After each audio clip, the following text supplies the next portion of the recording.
Indo British advanced pain clinic నొప్పి మాయం surgery దూరం ఫర్ అపాయింట్మెంట్స్ 9155515563.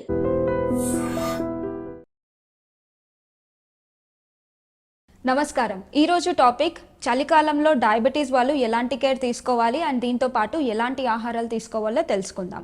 డయాబెటీస్ ఈ మధ్య కాలంలో ప్రతి నలుగురిలో ఒకరికి ఈ డయాబెటీస్ అనేది చూస్తూ ఉన్నాం. అండ్ సుమారు మన ఇండియాలో మోర్ దాన్ 10 crores పీపుల్ ఈ డయాబెటీస్ బారిన పడుతున్నారు.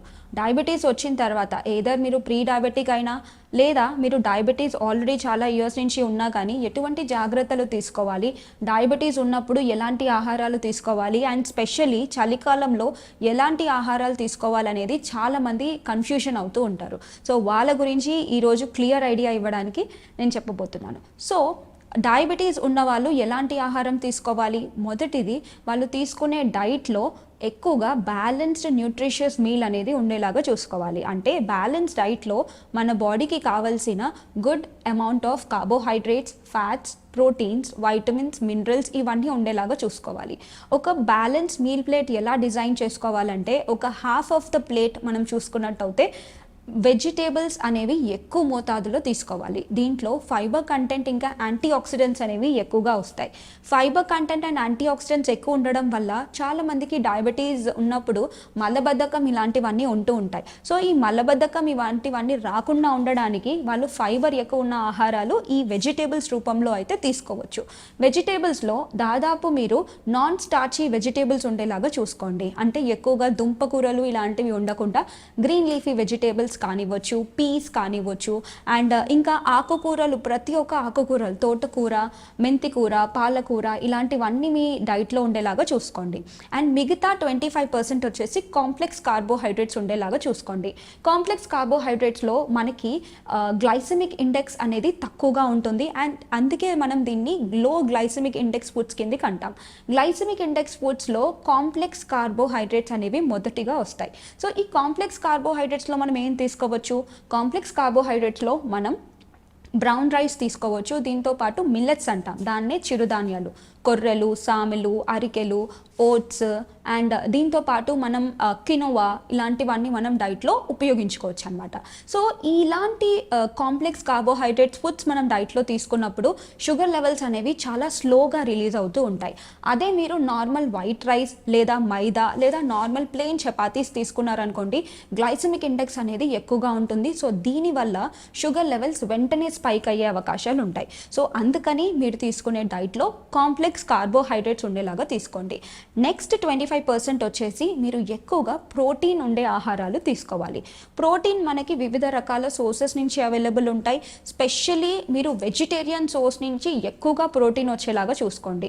సుమారు మనకి అన్ని కైండ్స్ ఆఫ్ పల్సెస్ లైక్ శనగపప్పు కానీ లేకపోతే కందిపప్పు, పెసరపప్పు, పెసర్లు, బెబ్బర్లు, దీంతో పాటు మనకి రాజ్మా అంటారు, చోలే, చిక్ పీస్ ఇలాంటి దాంట్లో కూడా ప్రోటీన్ ఎక్కువగా వస్తుంది. సో వెజిటేరియన్ సోర్సెస్ నుంచి ప్రోటీన్ ఎక్కువగా వచ్చేలాగా చూసుకోండి.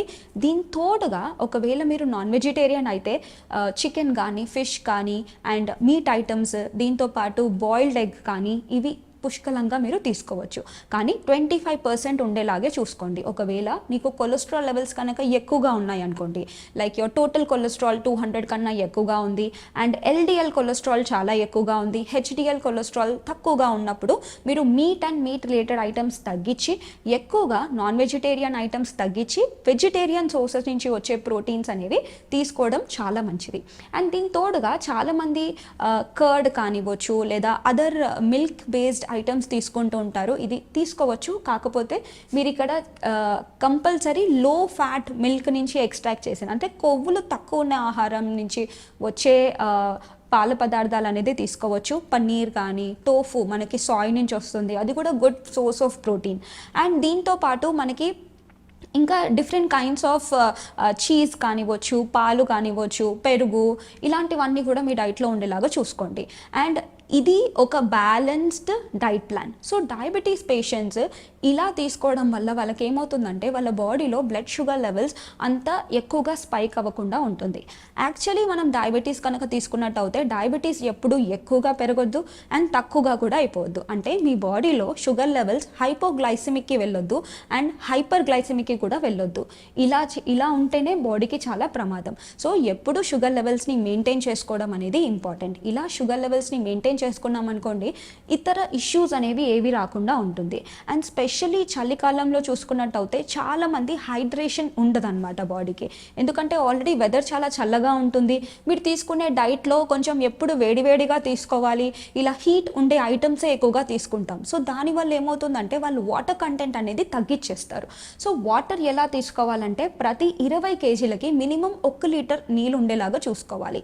సపోజ్ మీరు 60 కేజీలు ఉన్నారనుకోండి, 60 కేజీలకి మినిమం 3 లీటర్ల నీళ్ళు ఇస్తున్నారా లేదా అనేది చెక్ చేసుకోవాలి. అండ్ ప్రాపర్ హైడ్రేషన్ ఉంటే మీ స్కిన్ హెల్త్ కూడా బాగుంటుంది. అండ్ డయాబెటీస్ ఉన్న వాళ్ళకి స్కిన్ ప్రాబ్లం అనేది చాలా కన్సర్న్ అయిపోతుంది. ఎందుకంటే మీ స్కిన్ చలికాలంలో స్పెషల్లీ స్కిన్ అనేది చాలా డ్రై అయిపోతుంది. సో ఇలా డ్రై అయిపోయినప్పుడు ఏమవుతుందంటే మనకి క్రాక్స్ వచ్చేస్తాయి. ఏదర్ లిప్స్ పైన కానివ్వచ్చు, కాళ్ళ పైన, ప్రతి ఒక్క చర్మం ఎక్కడ తీసుకున్నా కానీ కూడా మనకి క్రాక్స్ అనేవి వచ్చేస్తాయి. సో ఇలా క్రాక్స్ రావడం వల్ల ఏమవుతుందంటే ఆ ప్లేస్లో పగిలి ఒక్కొక్కసారి బ్లడ్ కూడా రావచ్చు. సో డయాబెటీస్ ఉన్న వాళ్ళు చాలా కేర్ తీసుకోవాలి. స్పెషల్లీ వాళ్ళ పాదాలని చాలా జాగ్రత్తగా చూసుకోవాలి. సో మాయిశ్చరైజర్స్ రాయడం కానివ్వండి, లేదంటే మీరు ఆయిల్స్ ఏదైనా కోకోనట్ ఆయిల్, లేదంటే స్పెషల్లీ మనకి కొన్ని ఆయిల్స్ ఉంటాయి, మన ఫుట్ క్రీమ్స్ ఇలాంటివన్నీ దొరుకుతాయి. అలాంటివి పెట్టుకొని మీ స్కిన్ని చాలా హైడ్రేటెడ్గా పెట్టుకోవడం చాలా ఇంపార్టెంట్. అండ్ మీ డైట్లో కూడా ఎక్కువగా watery content fruits and like sambar కానీ రసం కానీ ఇది కూడా డైట్లో ఉండొచ్చు. అండ్ దీని తోడుగా మనం తీసుకునే ఫ్యాట్స్ అనమాట. ఫ్యాట్స్ మనకి ఎక్కువ క్వాంటిటీస్లో తీసుకోకూడదు. ఫ్యాట్స్ ఎప్పుడే కానీ తక్కువ క్వాంటిటీ. స్పెషల్లీ మనం ఆయిల్స్ చూసుకున్నట్టు అయితే నెలకి ఒక పర్సన్కి 500 ml కన్నా ఎక్కువగా ఉండేలాగా చూసుకోవద్దు. సో ఇలా మనం కేర్ తీసుకోవాలి. దీంతో పాటు చలికాలంలో చాలామంది ఎక్కువగా అవాయిడ్ చేస్తారు అండ్ వేడివేడిగా ఫుడ్స్ తీసుకోవాలి అండ్ మిగతా ఫుడ్స్ అనేవి అవాయిడ్ చేస్తూ ఉంటారు. అన్నం ఎక్కువగా తీసుకుంటూ ప్రోటీన్ కంటెంట్ కానివ్వచ్చు అండ్ వెజిటేబుల్స్ అనేవి తక్కువగా తీసుకుంటారు. సో మీ రైస్ క్వాంటిటీని తగ్గించి, మిల్లెట్ క్వాంటిటీని తగ్గించి మీరు కర్రీస్ ఇంకా ప్రోటీన్ కంటెంట్ని ఎక్కువగా తీసుకోండి. సో ఇదే ప్లేట్ని ఒక డయాబెటీస్ పేషెంట్స్ ఎలా తీసుకోవాలంటే, చాలామంది ఏం చేస్తారంటే ఆ ప్లేట్ని చూడగానే ఫస్ట్ రైస్ ఇంకా కర్రీ తినేస్తారు. కానీ మనం అలా చేయకూడదు.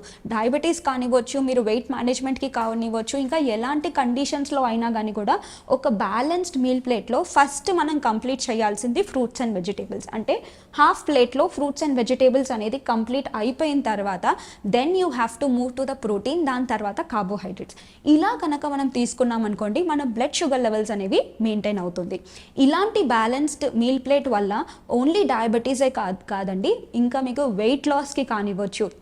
ఎందుకంటే it is a very balance. అంటే మీ బాడీకి కావాల్సిన న్యూట్రియంట్స్ అన్నీ ఈ బ్యాలెన్స్ మీల్ ప్లేట్లో వచ్చేస్తాయి.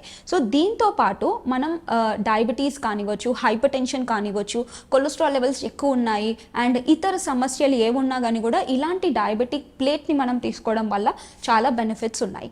అండ్ ఇంకొకటి ఏంటంటే, స్పెషల్లీ డయాబెటీస్ వాళ్ళు ఎన్ని మీల్స్ తినాలి అని కన్ఫ్యూజ్ అవుతూ ఉంటారు. సో మీరు 3 మీల్స్ తీసుకోవచ్చు. దీని తర్వాత మీరు 2 స్మాల్ స్నాక్స్ కూడా తీసుకోవచ్చు. ఎగ్జాంపుల్, పొద్దున్నే మీరు బ్రేక్ఫాస్ట్ చేశారు, లంచ్ చేశారు, లంచ్కి ఇంకా బ్రేక్ఫాస్ట్కి మధ్యలో ఏదైనా ఒక snack item, like example 1 handful of nuts కానివ్వచ్చు, 1 tea spoon of seeds like sunflower, pumpkin, watermelon ఇలాంటి సీడ్స్ తీసుకోవచ్చు.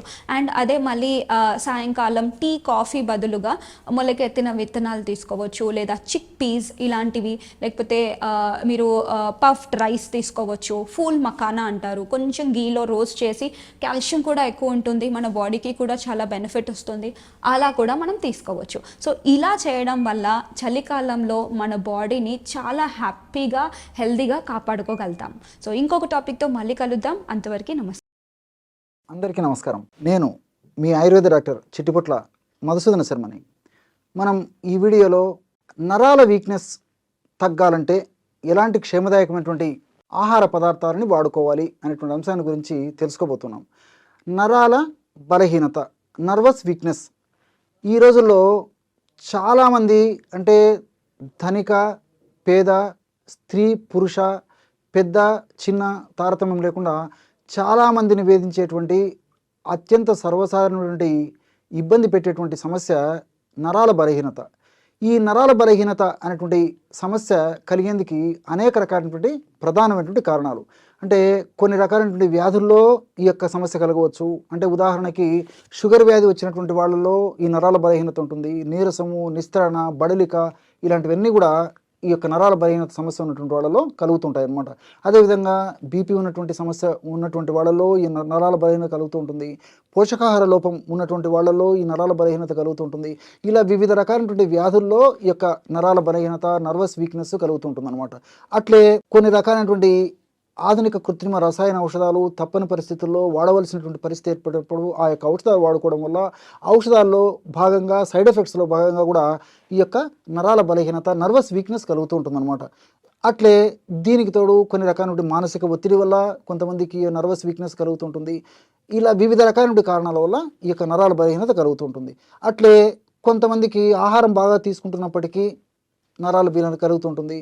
కొంతమందికి పరీక్షలు చేసినప్పుడు స్పష్టంగా ఈ కారణాల వల్ల నరాల బలహీనత కలుగుతుందని తెలిస్తే కొంతమందికి ఎలాంటి స్పష్టమైనటువంటి కారణాలు కూడా ఈ పరీక్షల వల్ల మనకు తెలియదన్నమాట. ఇలా వివిధ రకాలైన కారణాల వల్ల ఈ నరాల బలహీనత కలిగినప్పుడు నీరసము, నిస్త్రణ, బడలిక, కాళ్ళు చేతులు విపరీతమైన పోట్లు, సలుపులు, బాధ, చిన్న పనికే అలసిపోవడము, ఈ విపరీతమైనటువంటి నీరసం ఉండేటువంటి పరిస్థితి ఏర్పడుతూ ఉంటుందన్నమాట. మరి ఈ యొక్క పరిస్థితిని చక్కదిద్దేందుకు కొంతమంది రకరకాల ప్రయత్నాలు చేస్తుంటారు. అంటే కొంతమంది కాఫీ, టీలు విపరీతంగా తాగుతుంటారు అనమాట. ఇవి తాత్కాలికంగా కొన్ని ఉత్తేజాన్ని కలిగించినప్పటికీ మరి దీర్ఘకాలం పాటు వాడడం వల్ల క్షేమదాయకం కాదు, ఆరోగ్యదాయకం కాదు, ఆమోదయోగ్యం అంతకన్నా కాదనమాట. మరికొంతమంది ఏం చేస్తారంటే నరాల బలహీనత తగ్గేందుకు విపరీతంగా స్వీట్స్ వాడుతుంటారు అనమాట. ఇవన్నీ కూడా మరి అలవాటు పడడం వల్ల, హ్యాబిట్ కావడం వల్ల ఒక్కొక్కసారి ఏమవుతుందంటే వ్యసనంగా మారేటువంటి పరిస్థితి కూడా ఏర్పడుతుంది. కాబట్టి మరి సమస్యను గుర్తిరిగి సమస్యను చక్కదిద్ది ఆ సమస్య నుంచి బయటపడడం చాలా చాలా అవసరం. ఈ నరాల బలహీనత, నరాల వీక్నెస్, నర్వస్ వీక్నెస్ అనేటువంటి ఈ యొక్క సమస్య తగ్గేందుకు మరి ఎలాంటి క్షేమదాయకమైనటువంటి ఔషధాన్ని వాడుకోవాలంటే రోజు ఒక్కసారి ఉదయం కానీ, సాయంత్రం కానీ, రాత్రి కానీ మీకు ఎప్పుడు వీలైతే అప్పుడు నేను చెప్పినటువంటి ఔషధాన్ని కొన్నాళ్ళ పాటు వాడుకోండి. ఎలాగంటే 100 మిల్లీలీటర్ల నీళ్లు తీసుకోండి. 100 మిల్లీలీటర్ల నీళ్ళలో 2 లేదా 3 లవంగాలను నలగొట్టేసేసి అందులో వేసేయండి. అదేవిధంగా ఒక 10 తులసాకులు అందులో వేసేయండి. వీటితో పాటు ఒక చిటికెడు పచ్చకర్పూరం, బాగా గుర్తుపెట్టుకోండి. హారతి కర్పూరం కానీ, ఉంట కర్పూరం కానీ వాడకూడదు. పచ్చకర్పూరం అంటే మనం సువాసన ద్రవ్యంగా ముఖ్యంగా ఆహార పదార్థాల్లో, వంటకాల తయారీలో పచ్చకర్పూరం వాడుతుంటాం. అంటే లడ్డూ తయారీలో కానీ, పాయసం తయారీలో కానీ, హల్వా తయారీలో కానీ, ఇలాంటి స్వీట్ల తయారీలో వాడుతుంటాము. కాబట్టి ఈ పచ్చకర్పూరాన్ని మనం కడుపులోకి వాడేటప్పుడు వాడుకోవాలన్నమాట. ఒక చిటుకు పచ్చకర్పూరం వేసేసి మూత పెట్టేసేసి ఒక్క 15 నిమిషాలు అలాగే ఉంచేసేసి తర్వాత ఆ యొక్క పదార్థం అంటే తులసాకులు వాటిని తినేసేసి మిగతా నీళ్ళని తాగేసేయారనమాట. ఈ విధంగా చేయడం వల్ల ఈ నరాల బలహీనత, నర్వస్ వీక్నెస్, నీరసము, నిస్త్రణ, బడలిక ఇవన్నీ కూడా చాలా త్వరగా తగ్గేందుకు అవకాశం ఏర్పడుతుంది. ఇది జనరల్గా మీరు పాటించవలసినటువంటి వాడవలసినటువంటి ఆహార ఔషధం.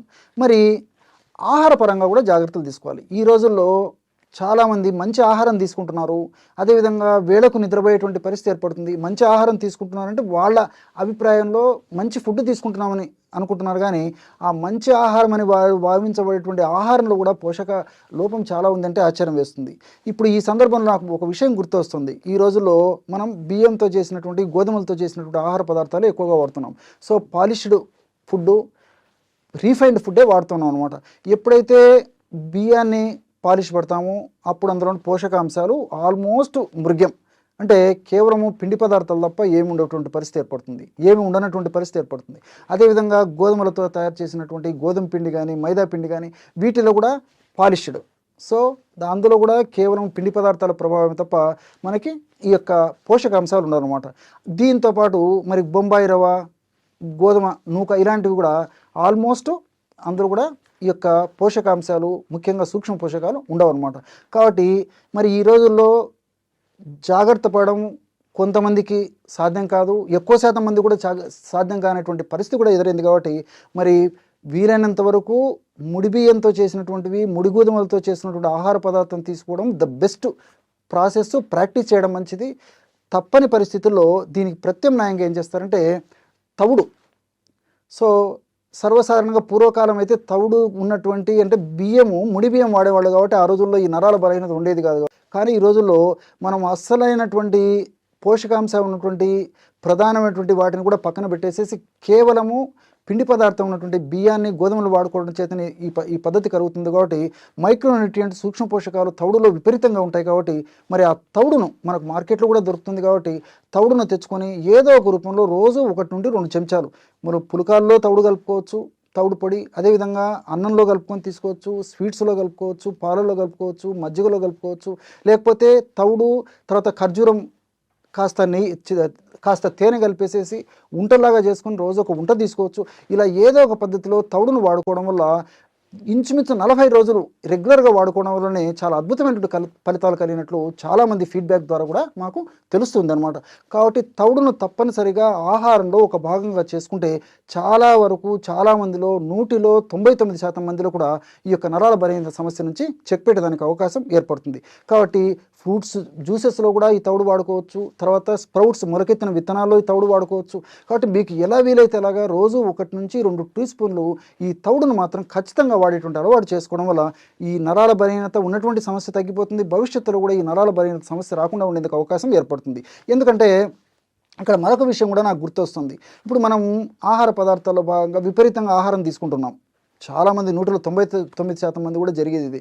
మరి కడుపు నిండా అన్నం తినేటువంటి పరిస్థితి ఏర్పడుతుంది. రోటీ చపాతీ లాంటివి కూడా ఎక్కువగా తీసుకునేటువంటి పరిస్థితి ఏర్పడుతుంది. ఇవన్నీ కూడా పిండి పదార్థాలు తీసుకున్నప్పుడు సహజంగా పిండి పదార్థాల వల్ల శక్తి వస్తుందని చెప్పేసి మనకు సర్వసాధారణంగా తెలిసినటువంటి విషయం. కానీ పిండి పదార్థాలు మనం తీసుకున్నప్పుడు ఆ పిండి పదార్థాలు శక్తిగా మారడానికి కొన్ని విటమిన్స్ అవసరం అన్నమాట. B1, B6, B12 ఇలాంటివన్నీ కూడా అవసరం. కాబట్టి మరి ఇలాంటి పోషక ద్రవ్యాలన్నీ ఉన్నటువంటి పదార్థాలు కావాలంటే మనం తవుడు ఇలాంటివి వాడుకోవాలన్నమాట. ఇలాంటివి నేను చెప్పినట్లు ఈ స్ప్రౌట్స్ ఇలాంటివన్నీ వాడుకోవడం వల్ల ఈ మైక్రోన్యూట్రియంట్స్ ప్రాబ్లం కూడా లేకుండా ఉంటుంది. కాబట్టి నరాల బలహీనత, నీరసం, నిస్తరణ కూడా తగ్గిపోతాయి. అంతేకాకుండా ఈ నరాల బలహీనత తగ్గాలంటే విటమిన్ D బాగా ఉండేట్టు చూసుకోవాలి. విటమిన్ E లోపం లేకుండా బాగుండేట్టు చూసుకోవాలి. వీటికి తోడు నేను చెప్పినట్టు B1, B6, B12 ఈ 5 పదార్థాలు, ఈ 5 ముఖ్య అంశాలు, సూక్ష్మ పోషకాలు శరీరంలో సమృద్ధిగా తగినంత ఉన్నప్పుడే ఉన్నటువంటి నరాల బలహీనత సమస్య త్వరగా తగ్గిపోతుంది. భవిష్యత్తులో మళ్ళీ నరాల బలహీనత సమస్య రాకుండా ఉండేందుకు కూడా నేను చెప్పినటువంటి పద్ధతిలో ఈ విధి విధానాలు పాటించడం వల్ల కలుగుతుంది. దేవతా స్వరూప మొక్క తులసి మొక్క ఔషధ గుణాలు అనేటువంటి అంశాన్ని గురించి తెలుసుకోబోతున్నాం. దేవతా స్వరూపమైనటువంటి మొక్క ఈ యొక్క తులసి మొక్క. అందుకే లక్ష్మీదేవికి ప్రతిరూపంగా భావించి ఆరాధించడం మన సంస్కృతి సాంప్రదాయాల్లో, ఆచార వ్యవహారాల్లో ఒక భాగమై ఉందన్నమాట.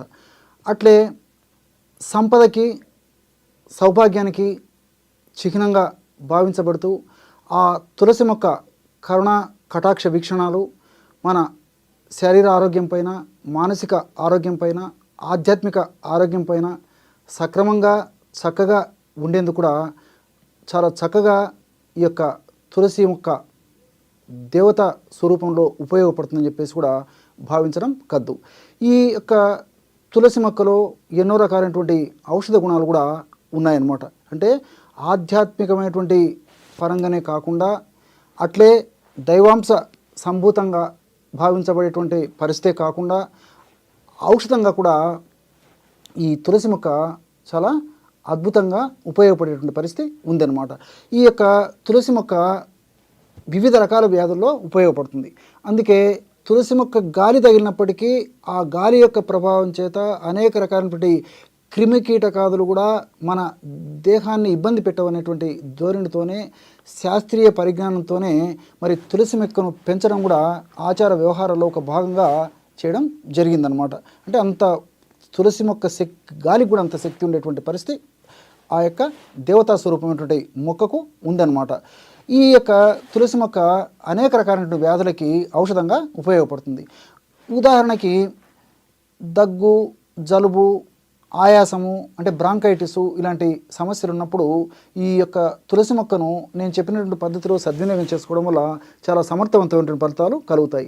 ఎలాగంటే రోజు ఉదయం పరిగడుపున 200 మిల్లీలీటర్ల నీళ్లు ఒక పాత్రలో తీసుకొని అందులో 10 తులసాకులు, 10 మిరియాలు, అంటే మిరియాలను ఒక 10 తీసుకొని నలగొట్టేసేసి అందులో వేసేసి ఒక 2 గ్రాములు అంటే చిన్నగా అంత ప్రమాణం అల్లం ముక్క శుభ్రం చేసేసి దంచేసేసి అందులో వేసేయాలి. అంటే 200 మిల్లీలీటర్ల నీళ్ళల్లో 10 తులసాకులు, నలగొట్టినటువంటి మిరియాలు ఒక 10 మిరియాలు తీసుకొని నలగొట్టి అందులో వేయాలి.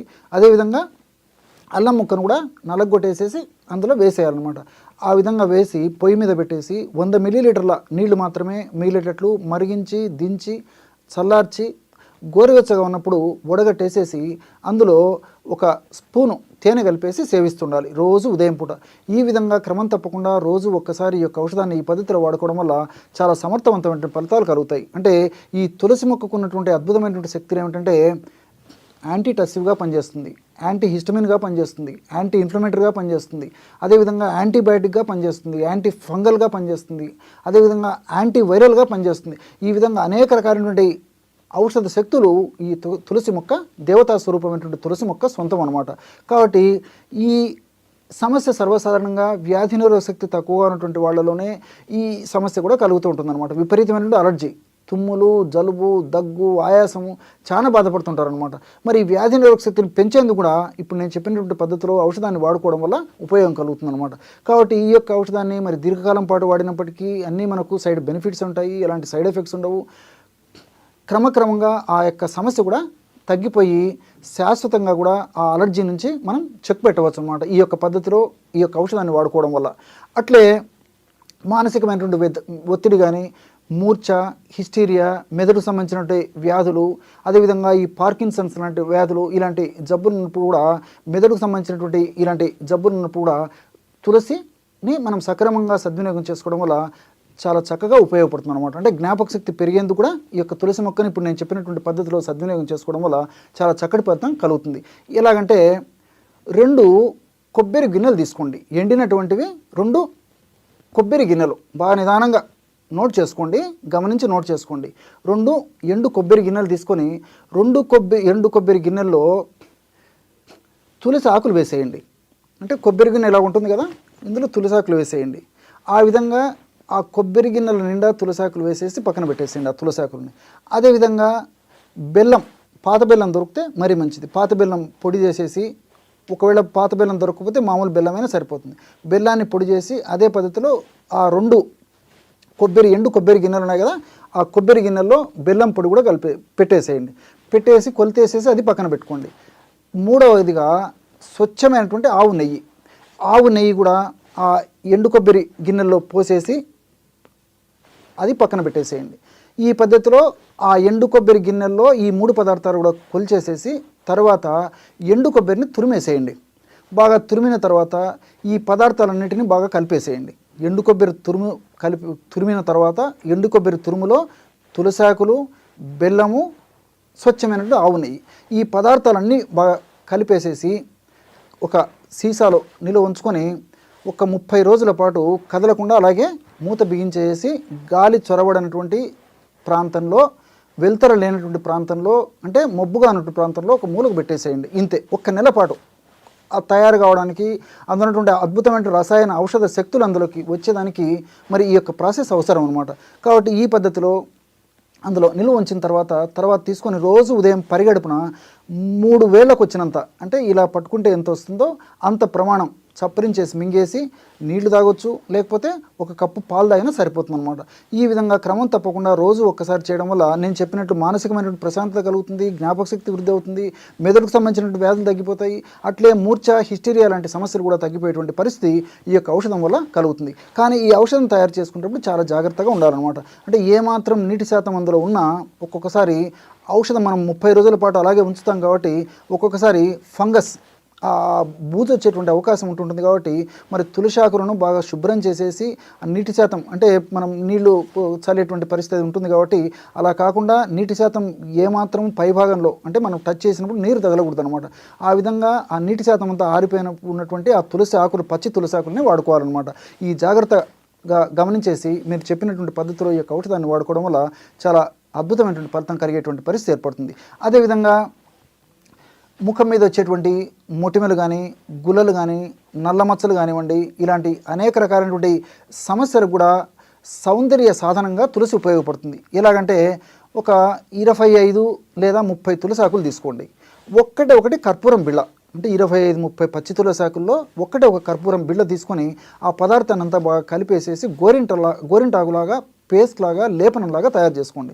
దాన్ని ముఖ భాగంలో ఎక్కడైతే మీకు సమస్య ఉందో ఆ భాగంలో అప్లై చేసి 1 గంట తర్వాత గోరువెచ్చని నీటితో కడిగేస్తుండండి. ఇంతే.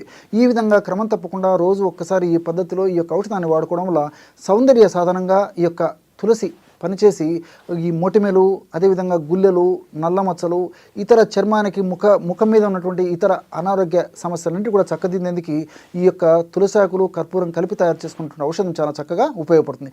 ఈ విధంగా అనేక రకాలైన వేలాది లక్షలాది రోగాలు కూడా ఈ తులసి మొక్కను, దేవతామూర్తి అయినటువంటి తులసి మొక్కను మనం సద్వినియోగం చేసుకోవడం వల్ల ఆ యొక్క అనారోగ్య సమస్యల నుంచి మనం చెక్ పెట్టవచ్చు అనమాట. అనారోగ్య సమస్యలకి చెక్ పెట్టవచ్చు. చూశారు కదా ఎటువంటి అద్భుతమైనటువంటి ఔషధ గుణాలు దేవతా స్వరూపమైనటువంటి తులసి మొక్కలో ఉన్నాయో ఈ వీడియోలో మీరు తెలుసుకున్నారు కదా. మరొక వీడియోలో మరొక అంశంతో మళ్ళీ కలుద్దాం. అంతవరకు నమస్కారం. మీ